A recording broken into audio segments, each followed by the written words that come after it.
आज हामी सिक्नेछौँ एक्सपोनेन्ट तर पावरमा चाहिँ फ्र्याक्सन हुनेछ। फ्र्याक्सन पावर छ भने चाहिँ कसरी गर्छौँ हामी? र सानो उदाहरण 4 to the power 1/2 4 to the power 1/2 यो भनेको कति हो? अब यो कसरी सोच्नु भन्दा चाहिँ 1/2 पावर छ भने 1/2 छ। अब यसलाई कसरी सोच्नु भन्दाखेरि चाहिँ एउटा नम्बर कुन चाहिँ यस्तो छ जुन चाहिँलाई चाहिँ दुईपल्ट मल्टिप्लाई गर्यो भने चाहिँ हाम्रो आउँछ 4 र यसलाई हामी स्क्वायर रुट पनि भन्छौँ। यसलाई 4 to the power 1/2 भनेको स्क्वायर रुट अफ 4। यदि स्क्वायर रुट पढेको छ भने स्क्वायर रुट अफ 4 हुन्छ र स्क्वायर रुट अफ 4 कति हुन्छ? त्यो हुन्छ प्लस माइनस 2 अन्त प्लस माइनस किन भन्दाखेरि +2 इन्टु +2 4 हुनसक्छ, -2 इन्टु -2 पनि 4 हुनसक्छ। तर हामी मानिलिउँ अहिले +2 मात्रै छ अरे। नेगेटिभले अहिले बेसी कन्फ्युजिङ हुन्छ, त्यही कारण अहिले नेगेटिभ नम्बर नगरौँ होला अहिले। र अर्को 9 to the power 1/2 यो हुन्छ 3 किनभने 3 इन्टु 3 हुन्छ 9। जस्तै 16 to the power 1/2 हुन्छ हाम्रो 2 हो यो र हुन्छ हाम्रो यो 16 to the power 1/2 हुन्छ 4 किनभने 4 इन्टु 4 हुन्छ 16। जस्तै 25 to the power 1/2 यो हुन्छ 5 5 इन्टु 5 हुन्छ 25 र यो त भयो 1/2। अब गरौँ 1/3 छ भने चाहिँ कसरी गर्नु? र त्यो पनि त्यस्तै हो, स्क्वायर रुट गरेको जस्तै 8 to the power 1/3 भने यो स्क्वायर रुट चाहिँ होइन, तर यो चाहिँ अब कसरी सोच्नु भन्दाखेरि अघि स्क्वायर रुटमा अथवा 1/2 गर्दाखेरि चाहिँ दुईपल्ट गुणा गरेको थियो, र यहाँ चाहिँ तीनपल्ट गुणा गर्नु पर्यो हामीले। कुन चाहिँ नम्बरलाई चाहिँ तीनपल्ट गुणा गर्दाखेरि 8 आउँछ? कुन चाहिँ हुन्छ? याद छ भने त्यो 2 हुन्छ। 2 इन्टु 2 इन्टु 2 हुन्छ 8 र अर्को गरौँ 27 to the power 1/3 यो कति हुन्छ? यो हुन्छ हाम्रो 3 किनभने 3 into 3 into 3 27। 64 to the power 1/3 गर्छौँ हामी, यो हुन्छ 4 र यहाँनिर मैले अघि स्क्वायर रुट र क्युब रुट के भनेको थिएँ? क्युब रुट भनेको थिएन, क्युब रुट, तर मैले अलिकति नभने त्यसलाई क्युब रुट भने। र यो म के भन्दैछु भन्दाखेरि क्युब रुट चाहिँ कस्तो हुन्छ भन्दाखेरि यस्तो लेख्यो, स्क्वायर रुट जस्तो बनायो र माथि 3 लेखेछ भने यसलाई क्युब रुट भन्छ।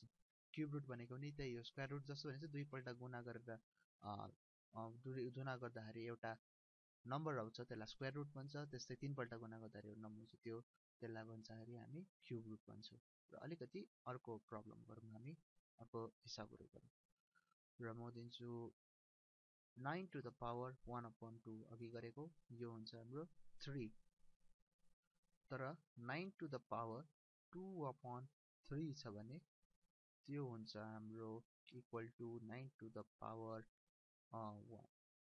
यो म गर्दिनँ, यो सरी मैले यो गर्नु खोजेको थिइनँ, अर्कै गर्नु। 9 to the power 3/2 2/3 होइन 3/2 गर्नु।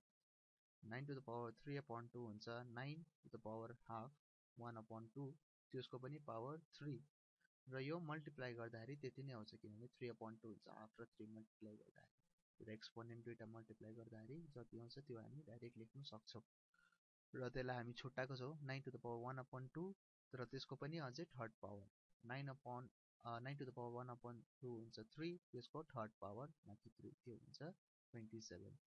र यो बुझ्यो होला, मैले बुझ्यो भन्दा पनि अलिक कन्फ्युजिङ भयो होला, तर फेरि अरू हिसाबहरू गरौँ अलिक क्लियर हुनेछ। र 16 to the power 1/4 कति हुन्छ?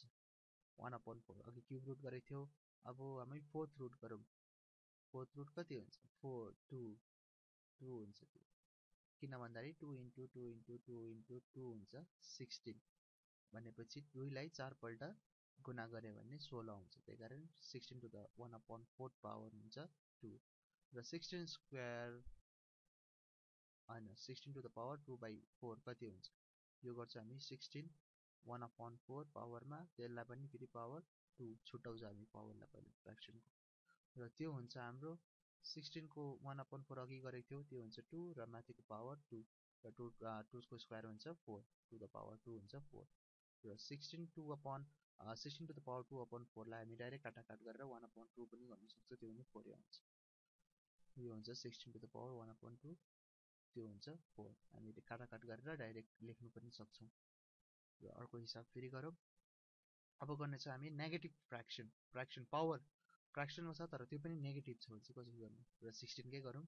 16 to the power -1/2 लेखेको छु मैले अब यसलाई चाहिँ कसरी गर्नु भन्दाखेरि यो हुन्छ हाम्रो पहिला नेगेटिभ हामीले कसरी गर्थ्यौँ नेगेटिभको हामीले इन्भर्स गर्नुपर्छ अथवा रेसिप्रोकल त्यसलाई उल्टा बनायो भने र पावर पोजिटिभ हुन्छ त्यहाँबाट र अब यसलाई चाहिँ फेरि 1 को कति हुन्छ 1 को पावर 1/2 16 को पनि फेरि 1/2 पावर र 1 को 1/2 त 1 नै हुन्छ 16 को 1/2 कति हुन्छ 4 र यो भयो माइनस त्यति कन्फ्युजिङ छैन तर माइनस पावरमा छ भने चाहिँ त्यसलाई पावरबाट माइनस चाहिँ हटाउनु पर्छ त्यसको लागि हामीले फ्लिप गर्नुपर्छ अथवा रेसिप्रोकल अथवा इन्भर्स बनाउनु पर्छ त्यो नम्बरलाई र अर्को नम्बर गरौँ 8/27 र त्यसको पावर दिन्छु म -1/3 र पावर -1/3 यो कसरी गर्नु यसलाई हामी त्यसै फ्लिप गरौँ पहिला इन्भर्स त्यो हुन्छ 27/8 8/27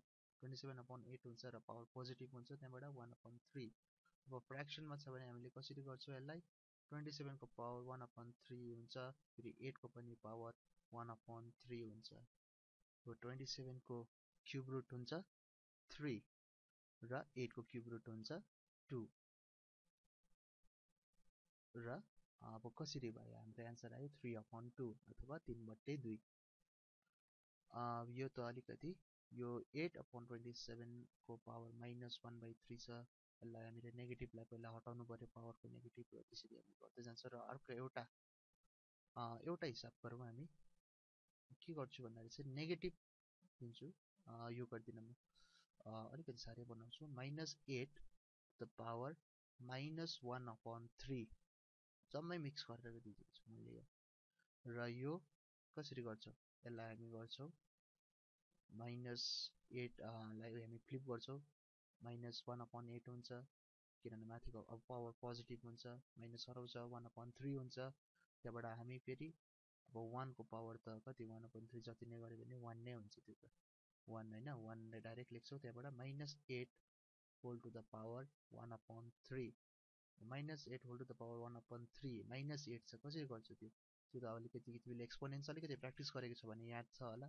-8 कसरी कुन चाहिँ नम्बरलाई 3 पल्ट गुणा गर्दाखेरि -8 आउँछ त्यो हो -2 र 1 छँदैछ -2 और अथवा तिमीले यसलाई -1/2 पनि लेख्न सक्छौ -1/2 पनि लेख्न सक्छौ र यसको एन्सर हुन्छ -1/2 र यो भयो अब अझै एउटा प्रब्लम गरौँ त्यो चाहिँ लास्टमा अब के भन्दाखेरि जम्मै हामीले सिकिसक्यौँ भनेर अलिकति कन्फर्म गर्नुको लागि मात्रै एउटा प्रब्लम 9/4 to the power -3/2 -3/2